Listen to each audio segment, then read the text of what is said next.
বলুন, চিন্তার ছাপ পড়েনি। সে একটি ঘরে ঢুকছে, ঘরে ঢুকে সে দেখছে 4টি মোমবাতি জ্বলছে। প্রথম মোমবাতির কাছে দাঁড়াতেই দেখলো মোমবাতি খুব কাঁপছে। শিশুটি সরল গলায় মোমবাতিকে জিজ্ঞেস করলো, তুমি কে, কাঁপছো কেন? মোমবাতি উত্তর দিল, বাবা, আমার নাম শ্রদ্ধা। এই পৃথিবীতে আমার জায়গা নেই, তাই আমি চলে যাচ্ছি। বলে তপ করে মোমবাতিটা নিয়ে গেল। এবার শিশুটি দ্বিতীয় মোমবাতির কাছে গেল, সেটিও কাঁপছে। তুমি কাঁপছো, তুমিও নিভে যাবে? বলে, হ্যাঁ বাবা, আমার নাম বিশ্বাস। শ্রদ্ধা বিশ্বাস 2 ভাই। যে পৃথিবীতে শ্রদ্ধা নেই সেখানে বিশ্বাস থাকে কি করে? আমাকেও যেতে হবে, আমিও যাই। বলে সেও নিভে গেল। শিশুটি ক্রমশ হতাশ হচ্ছে। তৃতীয় মোমবাতির কাছে গেল, প্রায় কান্না জড়ানো কণ্ঠে জিজ্ঞেস করলো, তুমি? হ্যাঁ, আমি কি করে থাকি বলো তো? আমার নাম ভালোবাসা। যেখানে শ্রদ্ধা নেই, বিশ্বাস নেই, সেখানে কি ভালোবাসা থাকে? আমাকেও যেতে হবে। এটিও নিভে গেল। কাঁদতে কাঁদতে শিশু চতুর্থ মোমবাতির কাছে গিয়ে বলল, তুমিও যাবে? না, আমি যাব না। আমার নাম আশা। তুমি আমাকে তোমার হাতে তুলে নাও, আমাকে দিয়ে ওই শ্রদ্ধা বিশ্বাস ভালোবাসার মোমবাতিগুলোকে জ্বালাও, পৃথিবীতে নিয়ে এসো। তিনি আমাদের বেঁচে থাকার আশা। যে পৃথিবীতে শ্রদ্ধা, প্রেম, বিশ্বাস সমস্ত প্রিয়মান, যেখানে আমাদের জীবনগুলো যান্ত্রিক হয়ে যাচ্ছে, যে জীবনের মধ্যে আমরা মুখোশ করে ঘুরে বেড়াচ্ছি, সেই জীবনে উনি আশা ফিরিয়ে দেওয়ার জন্য এসেছেন। তাই পরম পূজ্যপাদ শ্রী বর্দা তাকে বলেছেন, তুমি আমার বেঁচে থাকার আশা। তারই কথা আমরা এখন আলোচনা করতে এসেছি। আমাদের জীবনে আমরা প্রায়ই বলি, জীবনটা কেটে গেল, কিন্তু সুখও পেলাম না, শান্তিও পেলাম না, আনন্দও পেলাম না। ঠাকুরের আজকে এসে শিখলাম সুখ কাকে বলে, শান্তি কাকে বলে, আনন্দ কাকে বলে। ঠাকুর বললেন, সুখ পেলাম না বলে যারা গগায়, তাদের জিজ্ঞেস করে দেখো দেখি, তুমি কজনকে সুখী করেছ? তুমি কজনকে সুখী করেছ? আসলে সুখ পায় না কারো। বুদ্ধদেবের কাছে একজন গিয়ে জিজ্ঞেস করলো, বললেন, আই ওয়ান্ট হ্যাপিনেস। বুদ্ধদেব স্মিত হাসি এসে বললেন, first remove I, that is your ego, then remove want, that your expectation, look what remains, happiness remains. তাহলে আমরা সুখ পাই না কখন? যখন আমরা চাই। চাহিদার মধ্যেই, যাদের মধ্যে চাহিদা প্রচুর, তারা জীবনে কখনো সুখ পাবে না। আমি যদি আপনার কাছে স্বীকৃতি চাই, নাও পেতে পারি, না পেলে আমার হতাশা দুঃখ আসবে। আমি তার কাছে অর্থ, প্রেম, ভালোবাসা চাইছি, নাও পেতে পারি, না পেলেই দুঃখ আসবে। অতএব যখনই আমার চাওয়া বা চাহিদা থাকবে, তখনই আমি সুখ পাবো না।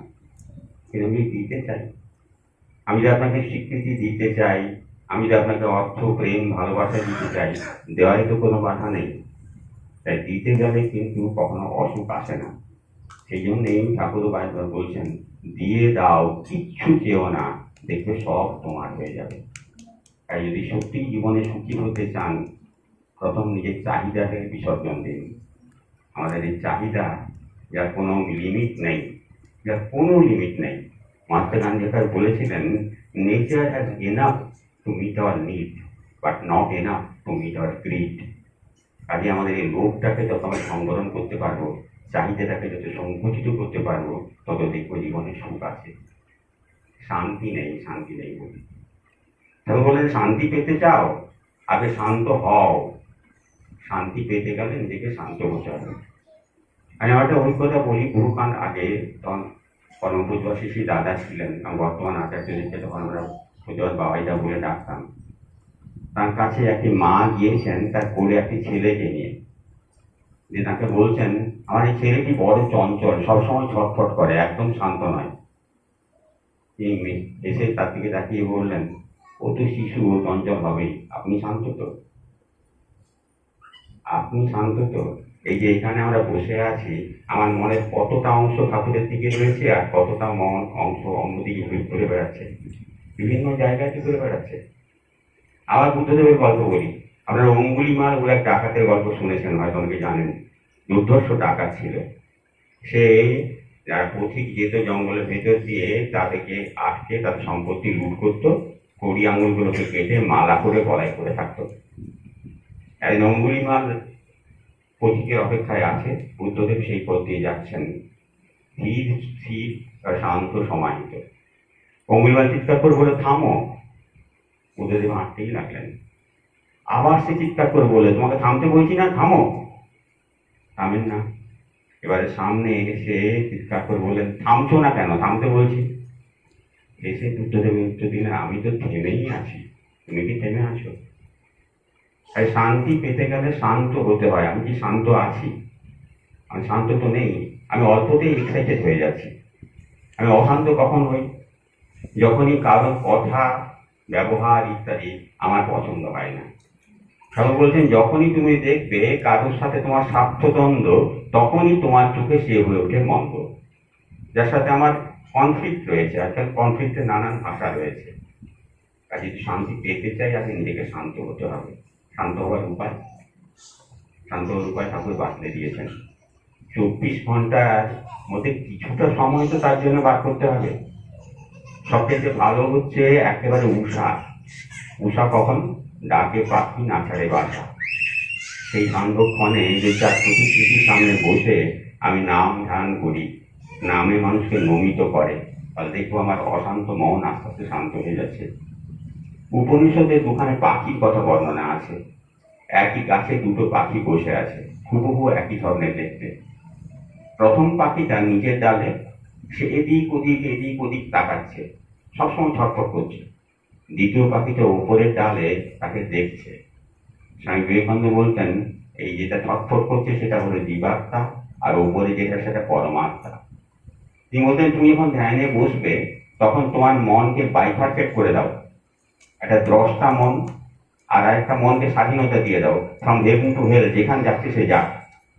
যে দ্রষ্টা মন তাকে পর্যবেক্ষণ করুক যে তোমার মন কতটা খারাপ জিনিস ভাবতে পারে, কতটা ভালো জিনিস ভাবতে পারে। আস্তে আস্তে দেখবে সে ছটফটাকে শান্ত হয়ে যাচ্ছে।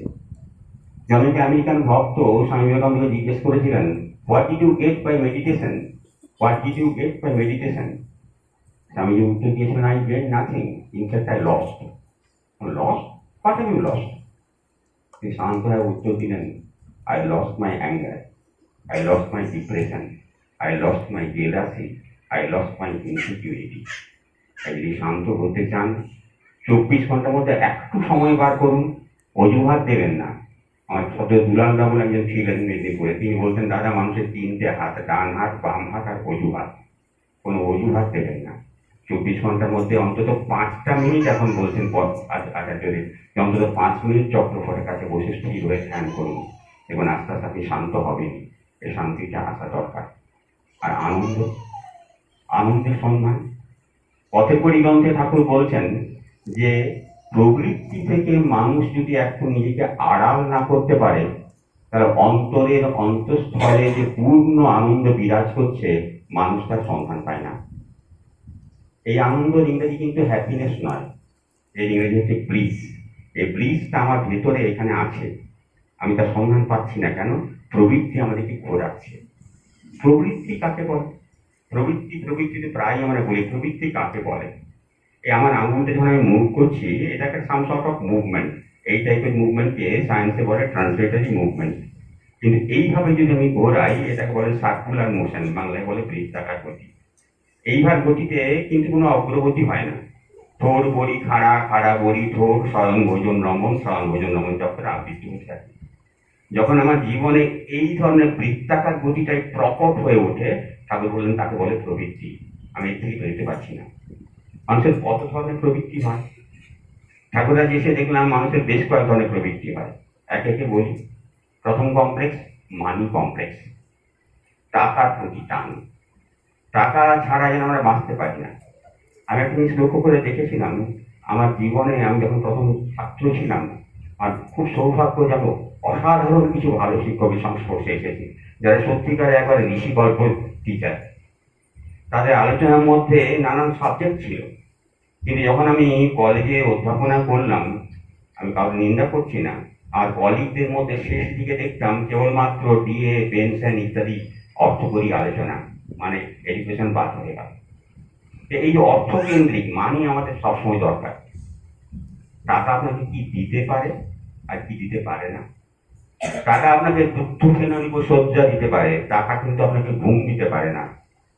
টাকা আপনাকে দারুণ দারুণ ভালো ভালো খাবার দিতে পারে, টাকা আপনাকে হজম শক্তি দিতে পারে না। টাকা আপনার চতুর্দিকে প্রচুর স্থাবক জোগাড় করে দিতে পারে, কিন্তু আপনার দুর্দিনে পাশে দাঁড়াবার কাউকে পাবেন না। কিন্তু এই মানি কমপ্লেক্সের থেকে মুক্ত হতে পারছি না, এটাকে তাড়াতে বলছেন। কিভাবে তাড়ানো যায়? তার জন্য রাজ ঠাকুর প্রতিদিন সকালে বললেন তাকে দাও অপ্রত্যাশী কিছু অর্থ দাও, কোনো হিসেব রেখো না, কেন দিচ্ছ তার যেন কেন কোনো অধিকারই তোমার নেই। এই অপ্রত্যাশী অর্থ দিয়ে আগে দেওয়ার সবটা শুরু করো, মানি কমপ্লেক্স থেকে মুক্তি পাবে। দ্বিতীয় কমপ্লেক্স হচ্ছে ওমেন কমপ্লেক্স। গীতাতে ভগবান শ্রীকৃষ্ণকে অর্জুন জিজ্ঞেস করছেন যে অনেক সাধু সাধনা অনেক উচ্চ স্তরে উঠেও তাদের পতন হয় কেন। এর উত্তরে ভগবান শ্রীকৃষ্ণ তাকে উত্তর দিলেন যে ধর্ম বিরুদ্ধ কাম, এই সেক্সুয়াল ডিজায়ার মানুষকে অনেক উপরে উঠেও ফেলে দেয়। এই ওমেন কমপ্লেক্সের জন্য পৃথিবীতে অনেক রাজ্য নষ্ট হয়ে গেছে, বিভিন্ন জায়গায় একের পর এক, এবং এখনো হচ্ছে। আমি বিস্তারিত বলতে যাচ্ছি না, আপনারা সবাই কাগজ টাগজ পড়েন, জানতে পারবেন কিভাবে শেষ হয়ে যাচ্ছে। এর থেকে মুক্তি পাওয়া যাবে কি করে? তখন সহজ উত্তর দিলেন যে প্রত্যেক মেয়েই নিজের মায়ের রূপ এটা ভাববে, মাতৃভাব হৃদয়ে প্রতিষ্ঠিত করো, কাম ঋতু আপনি যাবে।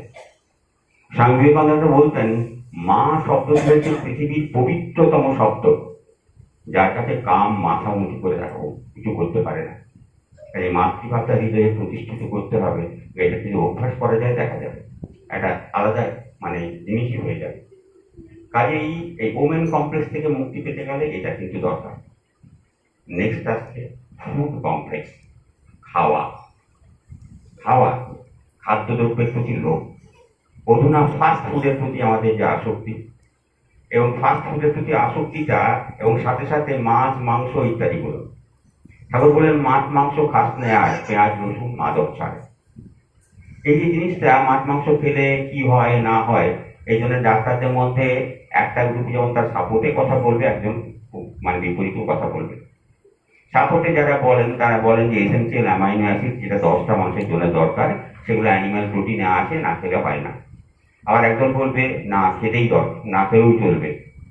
আমি ওই টানাপোড়েনের মধ্যে যাচ্ছি না, আমি আমার জীবনের অভিজ্ঞতা দিয়ে বলছি। আমি এখন 75 বছর বয়স, 75। যখন আমি দীক্ষা নিই তখন আমার বয়স ছিল প্রায় 45-এর কাছাকাছি। এই প্রথম 45 বছর জীবনের আমি মাছ মাংস ডিম সবই খেতাম, কিন্তু লাস্ট 45 to 75 এই 30 বছর আমি সম্পূর্ণ খাই না। তাহলে আমিষ খেলে কি হয় এবং নিরামিষ খেলে কি হয়, এই প্র্যাকটিক্যাল এক্সপিরিয়েন্সটা আমার আছে। আমি সেই প্র্যাকটিক্যাল এক্সপিরিয়েন্স থেকে বলছি। যখন আমি আমিষ খেতাম তখন আমার একটা মাইগ্রেনের প্রবলেম ছিল। বিকেল হলেই মাথা ধরতো বেশ ম্যাক্সিমাম দিন, মাঝে মাঝে এত অ্যাসিড হয়ে যেত মানে গলায় আঙুল দিয়ে বমি করতে হতো, মাঝে মাঝে মেজাজটা খিটখিটে হয়ে যেত। ছেলেরা তখন ছোট, পড়াশোনা বলতে গেলে হয়তো কখনো কখনো অকারণে একটু মানে বিরক্ত প্রকাশ করতাম, নিজের কোনো কন্ট্রোল ছিল না। কিন্তু এই যে 30 বছর আমি ওগুলো খাচ্ছি না, আমি ভুলেই গেছি যে কখন আমার এই মাইগ্রেন নামক রোগটা ছিল। এবং আমি আমার এই বয়স অনুযায়ী যথেষ্ট পরিশ্রম করি, আমার কোনো শারীরিক তেমন কোনো খুব ম্যাক্সিমাম প্রবলেম যে তা নেই। বয়স হচ্ছে, বয়সের সাথে সাথে কিছু না কিছু থাকবেই, কিন্তু সেগুলো আমাকে কিন্তু কাজ করে দিতে পারছে না। অতএব নিরামিষ ভোজন যে শরীরের পক্ষে উপকারী, এটা আমার কাছে পরীক্ষিত সত্য, এটার জন্য কোনো থিওরিটিক্যাল এক্সপ্লেনেশনের কোনো প্রয়োজন নেই। ফুড কমপ্লেক্সের পরে নেক্সট যে কমপ্লেক্স আমাদেরকে, পাওয়ার কমপ্লেক্স, ক্ষমতায় রাখা। বর্তমান যুগে বিভিন্ন পলিটিক্যাল পার্টি ক্ষমতা ধরে রাখার জন্য সকাল থেকে সন্ধ্যে পর্যন্ত অজস্র মিথ্যে কথা বলে যাচ্ছে। শ্রী অরবিন্দ তার লাইফ ডিভাইনের একটা জায়গা, একটা প্রবন্ধে একটা লিখেছেন, দি ইগো অ্যান্ড দ্য ডুয়ালিটিস। সেখান থেকে লিখছেন মডার্ন ডে পলিটিশিয়ানস আর ফার্স্ট ক্লাস হিপোক্রেট। সকাল থেকে সন্ধ্যে পর্যন্ত নিজেকে ক্ষমতায় রাখার জন্য অনায়াসে অজস্র মিথ্যে কথা বলে যাচ্ছে, তারা ভালোভাবে জানে আমি বুঝতে পারি না যে তারা রাত্রে শুতে যাওয়ার সময় কি বিবেকের দংশন অনুভব করে না, যে আমি নিজেকে প্রতিষ্ঠা করার জন্য অন্যের নিন্দা বারবার বারবার করে যাচ্ছি। এই পাওয়ার কমপ্লেক্স হাত থেকে আমরা মুক্তি পাবো কোথা থেকে, কবে? এটাও আমাদের একটা প্রবৃত্তি, যেটা আমাদেরকে আনন্দ থেকে বঞ্চিত করে রেখেছে। নেক্সট যে কমপ্লেক্স, সেটা হচ্ছে ইগো কমপ্লেক্স। ইগো কমপ্লেক্স মানে আমার চাইতে ও ছোট, ও আবার ওর কাছে আমার কিছু শেখার আছে নাকি। আমাদের সৎসঙ্গ জগতেও দেখবেন, কোনো প্রবীণ ঋত্বিক যদি সদ্য দীক্ষা পাওয়া কোনো একটা ইয়াং ছেলে এসে তাকে কিছু একটা সাজেশন দিলেন, যে সাজেশনটা তার মনোভূত নয়, তাই ধমক দিয়ে বলছিলেন, তুমি দুদিনের চোখে তুমি কি আমাকে জ্ঞান দিচ্ছ হে? তাই আমরা বলি, এটাও একটা ইগো কমপ্লেক্স, যে তার কাছ থেকে আমার কিছু শেখার নেই। এই যে কমপ্লেক্স গুলো, এইগুলো আমাদেরকে অনবরত ঘোরাচ্ছে। এই অনবরত ঘোরাচ্ছে, এইগুলো হাত থেকে মুক্তি না পেলে কিন্তু আমরা মুক্তি পাবো না। তাই ঠাকুর যেটা বললেন পথের কড়িতে, যে যদি প্রবৃত্তি থেকে নিজেকে আলগা না করতে পারো, তাহলে তোমার অন্তরের অন্তঃস্থলে যে প্রকৃত আনন্দের উৎস রয়েছে, তুমি তার সন্ধান পাবে না। তাহলে সেখান থেকে আমাকে আলাদা করতেই হবে। এই রাস্তা একটাই হচ্ছে, তার কাছে আমাদেরকে যেটা দিতে হবে আনকন্ডিশনাল সারেন্ডার। নানান ধরনের মানে চিন্তা আমাদের মাথার মধ্যে আসছে। এই যেমন ধরুন ডিপি ওয়ার্ক, এই ডিপি ওয়ার্কের কাজ ইত্যাদি করতে গিয়ে পরে আমাদের একটা জিনিস, ডিপি ওয়ার্কটা আমাদেরকে কি কি দেয় সেটা তো ভালো করে ভাবা দরকার। ডিপি ওয়ার্কে আমাদের যেটা বলেছে, যে মানুষের সুস্বাস্থ্য কখন হয়, যদি সে শরীর, মন ইত্যাদি ভাবে সুস্থ থাকে। ডিপি ওয়ার্কে ঠাকুরের প্রতি টান, তিনি আমাকে এটা করতে বলেছেন, এইটা ভেবে যদি আমি একটা করতে বলি বেরোই, তিনি বলেছেন আমার যা হবে হোক, তাহলে দেখা যায় আমার পা ঠিক হয়ে যাবে যদি হাঁটুতে ব্যথা থাকে, কোমর ঠিক হয়ে যাবে যদি হাঁটুতে ব্যথা থাকে। একটা ঘটনা মনে পড়ে গেল, বলি যে একটি বৃদ্ধ, সেই বৃদ্ধের অবস্থা খুবই খারাপ, সে মানে মারা যাবে এই অবস্থা। তার দুই ছেলে তাকে টেনে নিয়ে এসছে ঠাকুরের কাছে। ঠাকুরের কাছে টেনে নিয়ে এসে বলছে, ঠাকুর আমি তো আর বাঁচবো না, আপনার কাছে শেষবারের মধ্যে এসেছি। ঠাকুর তাকে বললেন ওকে নিয়ে যাবে, ওকে নিয়ে গিয়ে আনন্দবাজারে ছেড়ে দেবো, ওখানে খেয়ে আসবে। ওখানে নিয়ে যেতে যেতে সে রাস্তায় পড়ে গেল। পড়ে যেতেই দেখা গেল তার একটা প্রবলেম হচ্ছে, হাঁটুটাটা ভাঙলো। কিন্তু তারপর ওখান থেকে যখন ফিরে এলো হাসপাতাল থেকে, দেখা যাচ্ছে তার প্রবলেমগুলো সেরে গেছে। ঠাকুরের কাছে গিয়ে বলছে, ঠাকুর আপনার কথা রাখতে গিয়ে আমার হাঁটুটা ভাঙলো। তাহলে বললেন কি আশ্চর্য, জানুটা ভাঙলো, জানটা যে বাঁচলো সেটা কিন্তু দেখলি না। জানুটার বিনিময়ে জানটা যে বাঁচলো সেটা দেখি না। আনকন্ডিশনাল সারেন্ডারটা চাই, তিনি যা বলছেন তাই, তাহলে দেখবেন অনন্ত আনন্দের সন্ধান পাবেন। অনেক কথা বললাম, এগুলো আমি আমার উপলব্ধি থেকে বললাম, কেউ ভাববেন না যে আমি আপনাকে জ্ঞান দেওয়ার জন্য বললাম। আমাদের প্রত্যেকের কাছে আমি যদি মনে থাকেন কোথাও আমার অহং প্রকাশ হয়ে থাকে, আমি ক্ষমা চেয়ে নিচ্ছি।